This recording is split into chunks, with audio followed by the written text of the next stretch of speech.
Across the Spider-Verse had some pretty big shoes to fill as a sequel. Its predecessor, Into the Spider-Verse, is a modern-day masterpiece of a film. It has very few flaws one can really critique. The plot, world-building, art style, music, and characters are all done incredibly well, and by the end of the movie, you're rewarded with a satisfying conclusion to the story. So the question is, does Across the Spider-Verse meet the standards set by Into the Spider-Verse? Well, that's what we're here to find out. Let's start with the villain. This time around, our bad guy of the week is Spot. He has the neat little ability to travel through portals, and that's about the extent of what he can do. At least, that's what appears to be the case on the surface. His character is goofy and surrounded in mystery for most of the movie, but by the end of his arc, if you want to call it that, I came to really like him. You come to sympathize with him, and more importantly, respect him, and I'm glad he's the villain we got for this movie. Okay, moving on to our hero now. Miles in this movie is very much in a similar situation that Peter was in back in Spider-Man 2, struggling to find a balance between his personal life and being Spider-Man. A Spider-Man dilemma as old as time. But on top of that, we also see he's missing all the friends he made back in Into the Spider-Verse, most notably Gwen, because of course he is.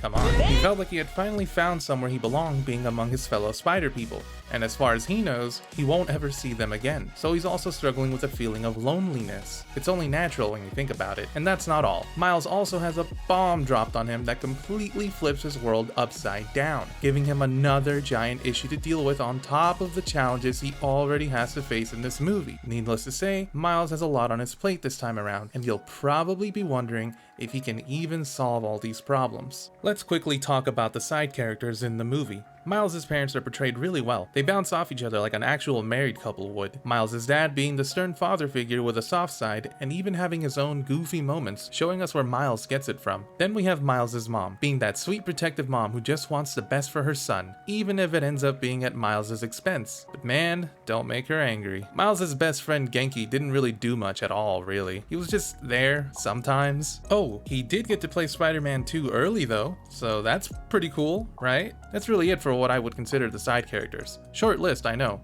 but they really wanted to focus more on Miles and the Spider people this time around. Now, we move on to the Spider cast of the movie. So you know how Into the Spider-Verse introduced cool, interesting, and fun Spider people? Well, Across the Spider-Verse tries to do that.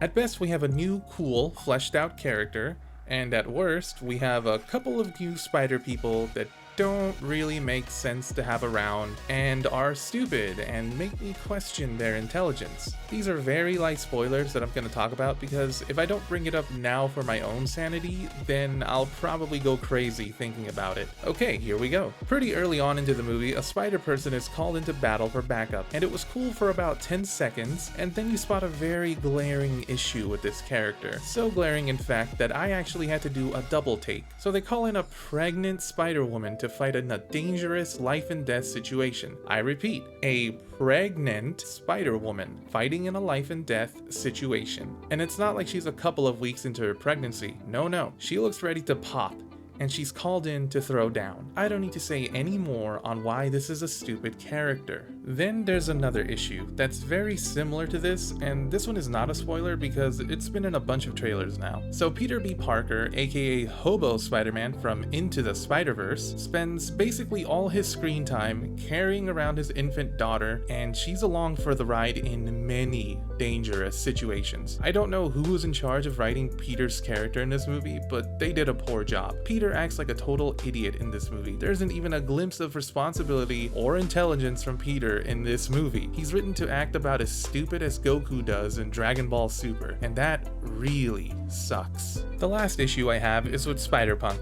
And it's not that I don't like him or I think he's a dumb character, it's just when you see what he's all about and how he acts, it doesn't make any sense whatsoever why Miguel O'Hara would want this guy on his team.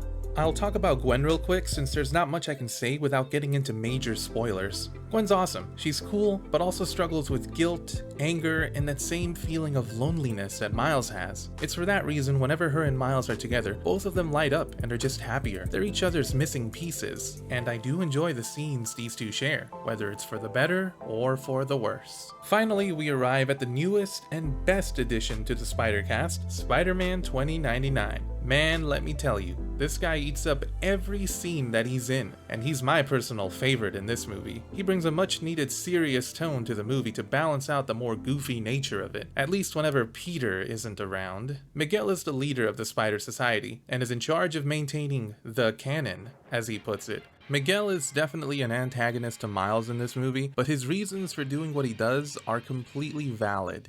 I won't say much else because then we're entering spoiler territory. You just need to know that he's easily the best addition to the Spider Cast. There are a couple other additions, but I'll leave those as a surprise. Now I want to touch on the music in the movie real quick, specifically some of the themes that play for certain characters. Let's start with Spot. His theme starts off in a more timid and shy fashion, before erupting into a more menacing and ominous threat, like you're dealing with some otherworldly being, perfectly mirroring his growth as a character.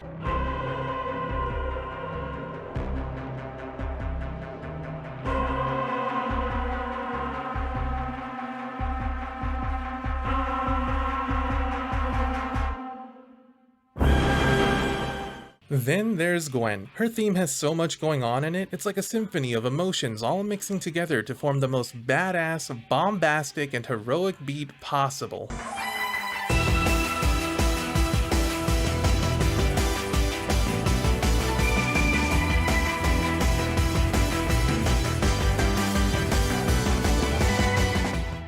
And now, for my favorite theme. Spider-Man 2099's is a standout in particular, being inspired by both Shattered Dimensions and Spider-Man Unlimited themes to form something new, but very familiar. Check it out.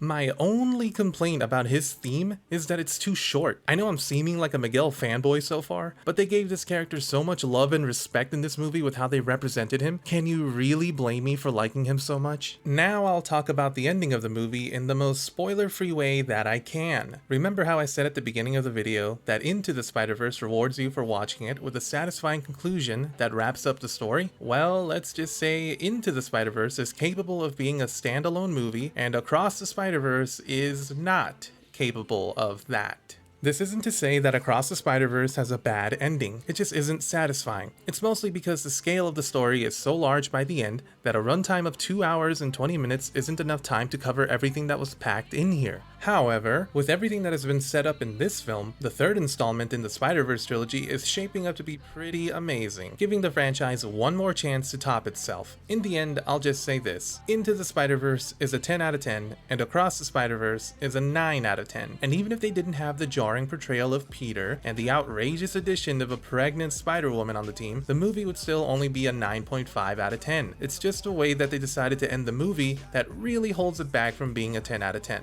Across the Spider-Verse is still an awesome movie with beautiful visuals, smooth animation, heart, action, comedy, tragedy, and style, baby. It's totally worth going out to see it in theaters and in the best quality you can find. So, have you seen Across the Spider-Verse? What did you think of it? And do you agree or disagree with the issues I brought up? This is Beyonder signing off. See you in the next one. Like, what's up, danger?